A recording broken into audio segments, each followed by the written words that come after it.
El Dios en el libre mercado ya tiene un templo latinoamericano y su liturgia se financia desde Washington. La historia que estamos a punto de desenmascarar es la más vergonzosa de las contradicciones modernas. La fe, ese refugio profundo del espíritu, ha sido cooptada y transformada en un arma geopolítica de dominación, un instrumento en manos de las élites del imperialismo y de la Central de Inteligencia Americana. Se trata de un asalto ideológico con una precisión de francotirador, diseñado para desarticular el único camino real de emancipación, la conciencia de clase del trabajador y del campesino. Se dirá que la fe evangélica llegó a América Latina no para salvar almas, sino para salvar el sistema capitalista en decadencia. Aterrizó en aeronaves de misiones, sí, pero su auténtico contenido no era la salvación espiritual, sino un manual estratégico con respaldo geopolítico y financiación encubierta. Detrás de cada cruz se susurró un mensaje: obedece, trabaja, no cuestiones el orden que te oprime. La promesa de la recompensa se trasladó del reino aquí en la tierra a un cielo distante, santificando la sumisión material como virtud. El gran conflicto, la unidad y lucha de contrarios que define nuestro presente se remonta a la década de los 60. En aquel momento histórico, la teología de la liberación, armando la fe con el materialismo dialéctico, comenzó a despertar conciencias de manera enérgica. Se atrevió a postular un Cristo pobre y revolucionario, un Jesús histórico, que enfrentaba a los mercaderes y a la opresión estructural. Esto representó un salto cualitativo en el pensamiento religioso. El singular sufrimiento del trabajador en la fábrica o del campesino despojado de su tierra se elevó a la categoría de general al ser identificado como el efecto directo del pecado estructural del capitalismo. Este contenido era la antítesis revolucionaria que el sistema, por necesidad histórica, debía negar. Para el imperialismo, este movimiento de las comunidades eclesiales de base y de la opción preferencial por los pobres fue una amenaza que exigía una respuesta radical. La estrategia fue meticulosa: contrarrestar esa mística de justicia con una nueva religión, una fe empresarial de éxito individual que no solo no molestara al capital, sino que lo santificara, elevando al fenómeno de la prosperidad aparente a la categoría de esencia. Así se sembró a gran escala el Dios del libre mercado. Si usted desea desmantelar científicamente estos mecanismos de control ideológico y armar su conciencia con las herramientas necesarias para la transformación social, le recordamos que todo el análisis de este guión está cimentado en el rigor científico de los libros Teología de la Liberación, como ciencia para transformar la realidad, materialismo dialéctico, método de análisis científico para transformar la realidad y el arte de la guerra de Sun Tzu, de la táctica militar al análisis científico de la realidad.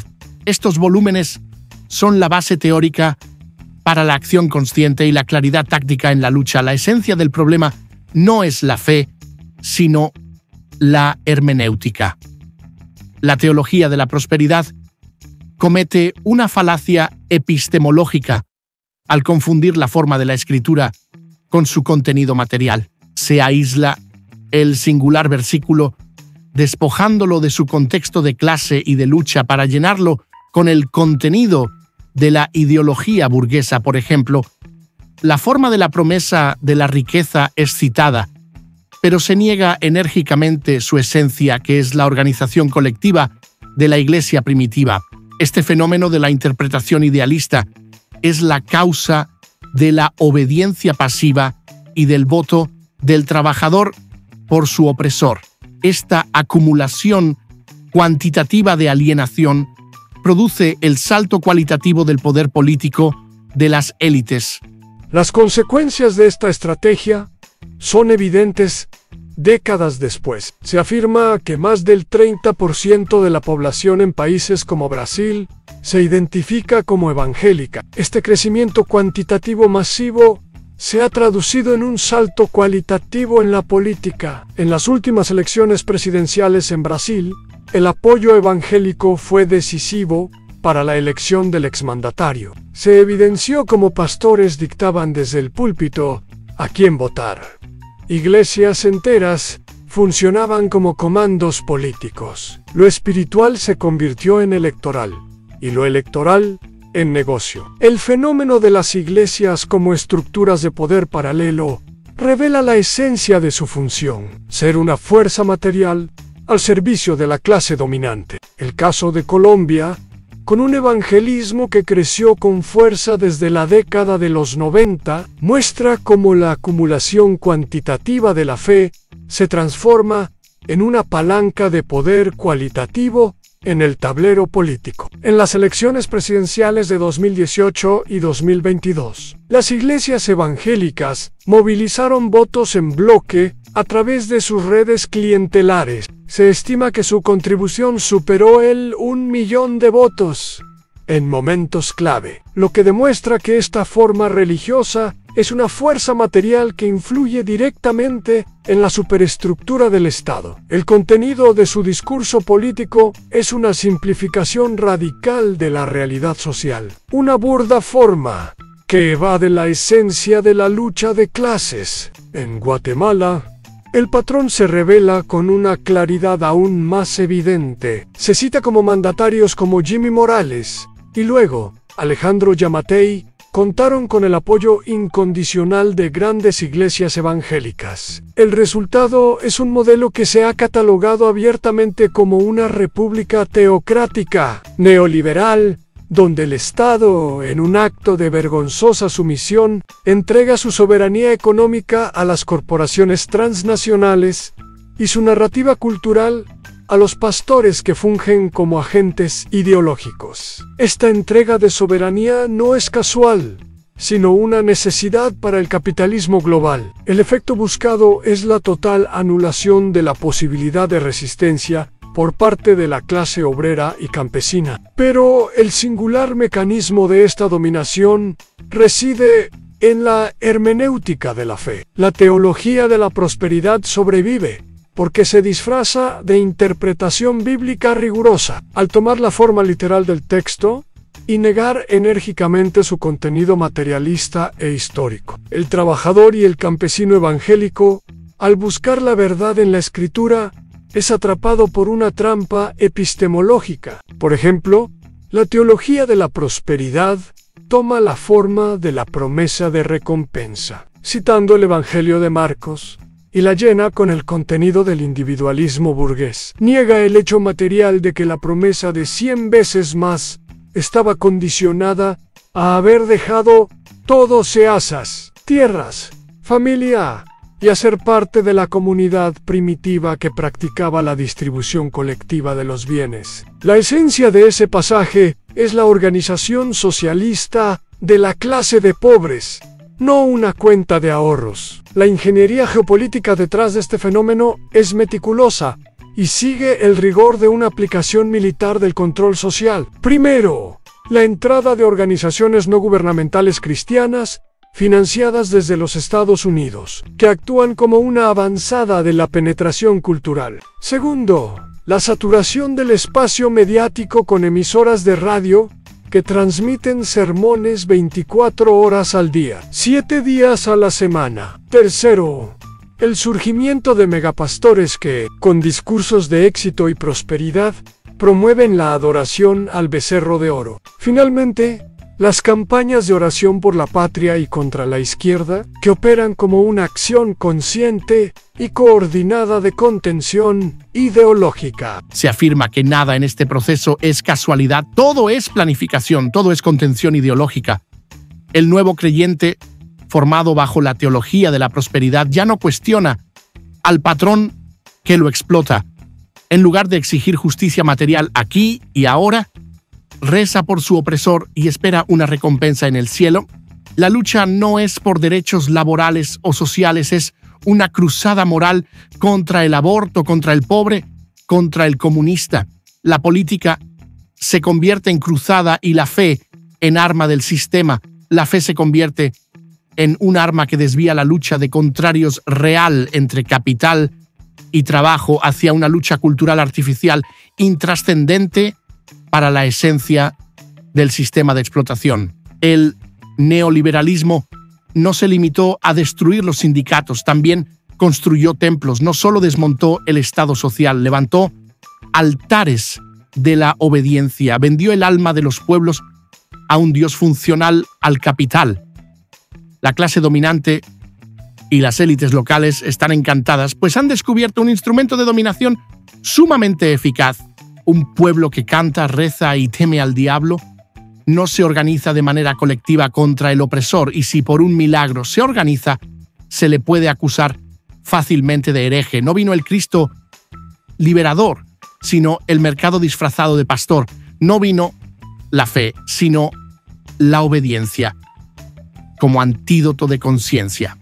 No vino la salvación, sino el manual para no cambiar nada en la realidad material de las relaciones de producción.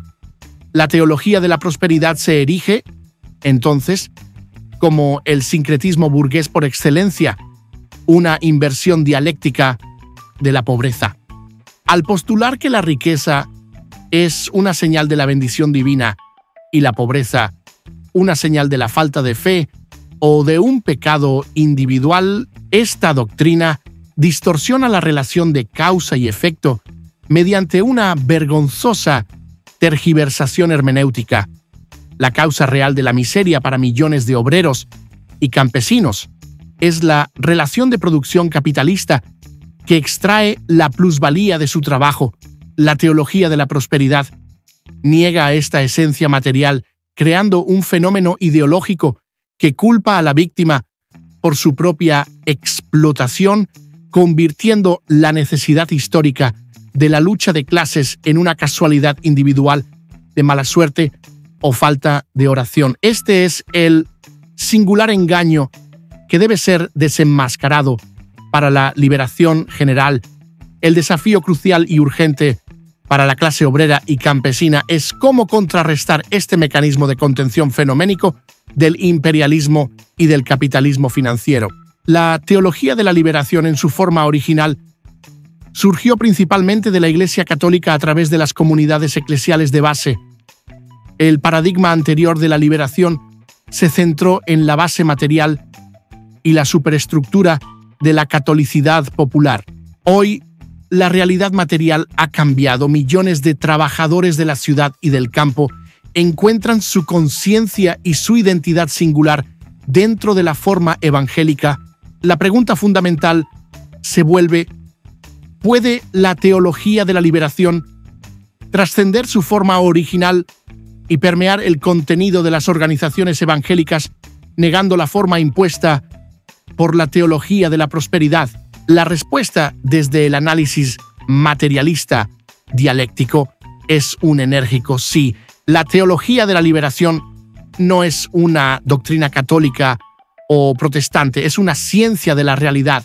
Su esencia es el método científico del materialismo dialéctico, aplicado a la fe para identificar y transformar las estructuras de opresión. Esta ciencia universal es capaz de proporcionar una explicación rigurosa a la clase obrera evangélica, superando la hermenéutica idealista de la teología de la prosperidad.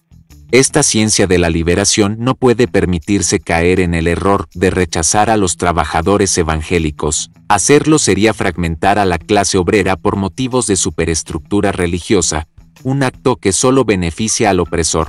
Se debe reconocer que, al igual que en el catolicismo, existen contrarios dentro del evangelismo mismo. Se citan ejemplos de pastores evangélicos que se han manifestado contrarios a las masacres en Palestina o a otras injusticias, lo que demuestra la lucha de contrarios entre una conciencia crítica, el contenido de un cristianismo verdadero y el servilismo al capital, la forma impuesta por la teología de la prosperidad. La estrategia táctica debe enfocarse en exportar la ciencia de la liberación hacia estas bases populares evangélicas. El proceso no es de conversión a otra forma religiosa, sino de conversión metodológica y de conciencia. El apostolado de la liberación, como un estratega astuto, debe tomar los principios del arte de la guerra de Sun Tzu, adaptados al análisis de la realidad material. La teología de la liberación debe imponer el materialismo dialéctico como la hermenéutica científica inapelable. El materialismo dialéctico ofrece la claridad táctica necesaria para esta transformación. La unidad de la fe evangélica popular y la ciencia de la liberación se convierte en un sincretismo materialista, una fusión crítica que niega la ingenuidad ideológica de la teología de la prosperidad. El método para lograrlo es la replicación del proceso dialéctico de las comunidades eclesiales de base, el ver, juzgar, actuar. Primero, ver la fase científica y hermenéutica. Los trabajadores y campesinos evangélicos, reunidos en sus propias comunidades de base, deben ser armados con la capacidad de trascender el fenómeno de la miseria, la falta de dinero, la enfermedad, la desesperanza y penetrar en la esencia de su causa. Es necesario que se les enseñe a identificar que la causa de su pobreza no es una maldición bíblica o una prueba divina, sino la necesaria explotación de su fuerza de trabajo por parte de la burguesía y del capitalismo imperialista. Pero la acción consciente más enérgica es extender este ver al texto bíblico. La hermenéutica materialista dialéctica debe exigir al trabajador evangélico que confronte la forma del versículo con el contenido histórico material que lo generó. El singular versículo, despojado de su contexto de lucha de clases, se convierte en el arma del opresor. La realidad es que los profetas bíblicos, Amós, Miqueas, no condenaban pecados singulares, sino que emitían una denuncia enérgica y general contra la estructura de clases que despojaba al pobre. Su mensaje era el efecto necesario de la causa de la injusticia estructural de su tiempo. Segundo, juzgar la fase ética y de contradicción. Una vez identificada la esencia de la explotación en el mundo y en la escritura, se debe contrastar esta realidad con el contenido revolucionario del mensaje central. Este es el momento de la lucha de contrarios, interna y disciplinada. El Jesús histórico, la antítesis revolucionaria, debe negar enérgicamente al Cristo metafísico y al Cristo banquero de la teología de la prosperidad, la tesis idealista. El contenido esencial de la fe es la justicia radical y el amor al prójimo, entendido este último como el compromiso con la transformación material. Se debe denunciar sin tregua que la teología de la prosperidad es una herejía al servicio de la clase dominante. Es el juicio que transforma la posibilidad de la liberación en un acto de voluntad colectiva. Por ejemplo, la teología de la prosperidad usa la forma del diezmo como un contrato de inversión individual. La hermenéutica materialista dialéctica revela que, en su esencia, el diezmo era un sistema de seguridad social comunitaria para el pobre, la viuda y el huérfano. El que roba a Dios no es quien no ofrenda, sino el que acumula riqueza a costa de la explotación de la clase obrera y campesina. Tercero, actuar. La fase táctica y de praxis. La acumulación cuantitativa de la conciencia crítica en las bases evangélicas, lograda a través de la hermenéutica materialista dialéctica, debe llevar al salto cualitativo de la acción organizada. La acción que se exige al trabajador y al campesino evangélico ya no es la simple oración por el patrón, que solo sirve al fenómeno de la dominación. La acción necesaria es la organización de los trabajadores y campesinos para exigir sus derechos, para formar sindicatos, para fundar cooperativas, para participar activamente en la política de clase. Esta negación activa de la estructura de opresión es lo que materializa la posibilidad del reino de Dios en la tierra, convirtiéndola en realidad material. El general de la liberación, como enseña el arte de la guerra de Sun Tzu, debe conocer a su enemigo y conocerse a sí mismo. La teología de la liberación debe prever la reacción violenta y la contención de la clase dominante. La historia enseña que la violencia no es casualidad, sino el efecto necesario que brota de la lucha de contrarios cuando se amenaza la esencia de la explotación. Estar armados con esta ciencia permite a las bases evangélicas, al igual que a las católicas, enfrentar la represión con claridad táctica y resistencia disciplinada. El obrero y el campesino deben entender que su lucha singular es un reflejo de la lucha de contrarios general que define la realidad. La teología de la liberación, al extender su método de análisis a las estructuras evangélicas populares, demuestra su universalidad como ciencia de la transformación social. La lucha que se propone no es una guerra religiosa, sino la lucha inapelable entre dos formas de comprender y vivir la fe, una que perpetúa la dominación y otra que impulsa la liberación material. La iglesia de los pobres, ya sea católica o evangélica, es aquella que se niega a ser un obstáculo gatopardiano, es decir, aquella que evita el error de la tercera posición, que en la práctica siempre favorece la continuidad del poder opresor. La forma externa, la forma de la denominación, es secundaria frente al contenido esencial de la praxis liberadora. La forma de la iglesia con jerarquías rígidas, acumulación de riqueza y alineación con el poder imperial, el fenómeno, a menudo niega el contenido esencial del mensaje de liberación, la esencia. Esta contradicción debe ser superada en una praxis constante y disciplinada. La benevolencia hacia el pueblo y la firmeza contra el opresor son la dialéctica del liderazgo que debe unificar a las bases religiosas, sin importar su denominación. El materialismo dialéctico exige que el singular acto de caridad no niegue la necesidad de la transformación general de la estructura de clases. La teología de la prosperidad solo ofrece un cambio cuantitativo de la miseria individual mediante la ofrenda, lo que niega el cambio cualitativo necesario para la clase completa. La posibilidad de una sociedad sin clases, donde el trabajador y el campesino sean dueños de su plusvalía y de su destino, no es una utopía idealista, sino una potencialidad material que reside en la realidad actual. Para que esta posibilidad se convierta en realidad, se requiere de la acumulación cuantitativa de pequeños actos de organización, de conciencia crítica y de negación enérgica de la ideología burguesa. Esta acumulación inexorable llevará al salto cualitativo de la transformación social, un cambio irreversible que niega la explotación y afirma un mundo socialista. La lucha no es una casualidad, sino el imperativo histórico de la clase obrera y campesina. Este enérgico combate ideológico contra el dios del dólar exige la máxima disciplina y la suprema excelencia en la táctica. Al igual que el arte de la guerra de Sun Tzu enseña a vencer sin violencia al enemigo, atacando su estrategia y su moral. La teología de la liberación debe desmantelar la narrativa de la prosperidad sin atacar a los fieles de base. Es un asedio estratégico a la ideología de la clase dominante. El ataque debe ir dirigido a la esencia de la mentira, no al fenómeno de la fe de la clase obrera. La forma de la fe se respeta, pero su contenido se purifica con la ciencia materialista. La acumulación cuantitativa de conocimientos sobre uno mismo, el enemigo y el terreno social genera un cambio cualitativo, la certeza de la victoria ideológica.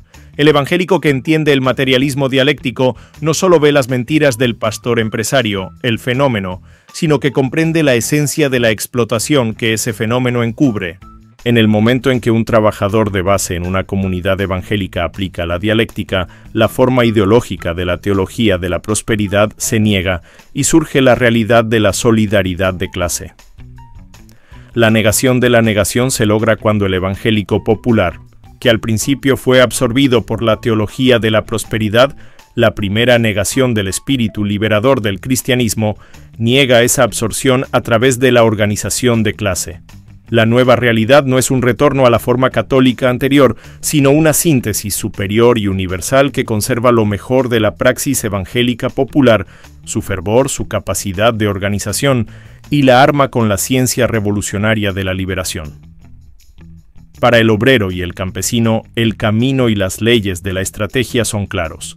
Es necesario evitar la confrontación directa que la clase dominante desea y en su lugar concentrar las fuerzas en los puntos débiles del adversario, su falta de cohesión con las bases populares y su dependencia del capital imperialista. El movimiento incesante es la única forma de victoria, pues el estancamiento es la derrota inevitable de todo sistema, la carga de la entropía que consume la materia social. En este combate por la conciencia, la teología de la liberación se postula como la única brújula metodológica capaz de guiar la acción sin caer en el utopismo vacío. La gracia se conquista con la acción práctica consciente al servicio del trabajador y del campesino.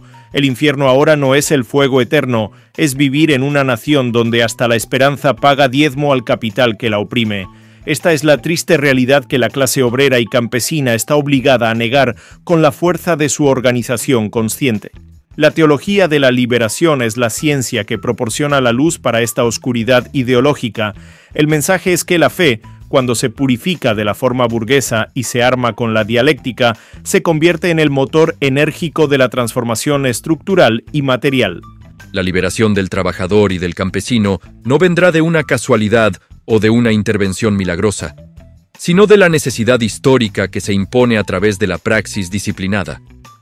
Cada acto de organización, cada denuncia contra la injusticia, cada victoria singular en la lucha laboral o campesina, es una acumulación cuantitativa que acerca el salto cualitativo de la revolución socialista. La Iglesia de los pobres, en su forma católica o evangélica, es el espacio material donde la antítesis revolucionaria se prepara para negar la tesis capitalista. Es en este espacio donde el trabajador debe encontrarse con su conciencia de clase y con la ciencia de su liberación. El imperativo es claro. La realidad material del sufrimiento estructural de la clase trabajadora impone la necesidad de la unidad metodológica. El destino histórico de la revolución no es una casualidad, sino la consecuencia necesaria de la lucha incesante de contrarios que opera en la base de la sociedad. La victoria final no será electoral, sino estructural, lograda a través de la acción consciente disciplinada de obreros y campesinos, armados con la ciencia de la liberación para negar la dominación capitalista. La fuerza enérgica de esta negación de la negación epistemológica reside en desmantelar la forma de la teología de la prosperidad que usa el pasaje de Marcos 10, 29 al 30, sobre la recompensa del 100 por 1. La teología de la prosperidad solo cita la forma de la multiplicación individual. Recibiréis 100 veces más. Pero la hermenéutica materialista dialéctica exige ver la realidad completa. La promesa va acompañada de persecuciones y de haber dejado todo: casas, hermanos, tierras. La esencia de los 100 veces más es la comunidad revolucionaria, donde la organización colectiva reemplaza la familia y la propiedad individual. La promesa es un salto cualitativo en la solidaridad de clase, en la distribución comunitaria de los bienes, no una cuenta bancaria. Es la prueba irrefutable de que la fe bíblica, en su contenido original, es anticapitalista. La lucha es la regla del Creador. La gracia se conquista con la acción práctica consciente. Ahora, la pregunta crucial y enérgica para nuestra audiencia es: hemos presenciado una negación de la conciencia de clase, donde el evangelismo de la teología de la prosperidad intenta forzar un regreso a la fe pasiva. ¿O acaso este fenómeno contiene ya en su seno la posibilidad de una síntesis superior de liberación? ¿Cómo deben los obreros y campesinos de bases evangélicas aplicar la ciencia de la dialéctica para desmantelar la ideología del libre mercado sin caer en la fragmentación de la clase? ¿Es la teología de la liberación una doctrina particular de la Iglesia Católica Latinoamericana? ¿O es el principio general de la ciencia marxista aplicado a la fe en cualquier de sus formas? Y en la siguiente entrega de La Voz del Pueblo Organizado, analizaremos la aplicación del materialismo dialéctico para predecir el colapso económico de los regímenes neoliberales en América Latina, detallando las contradicciones internas que anuncian el salto cualitativo de la crisis terminal.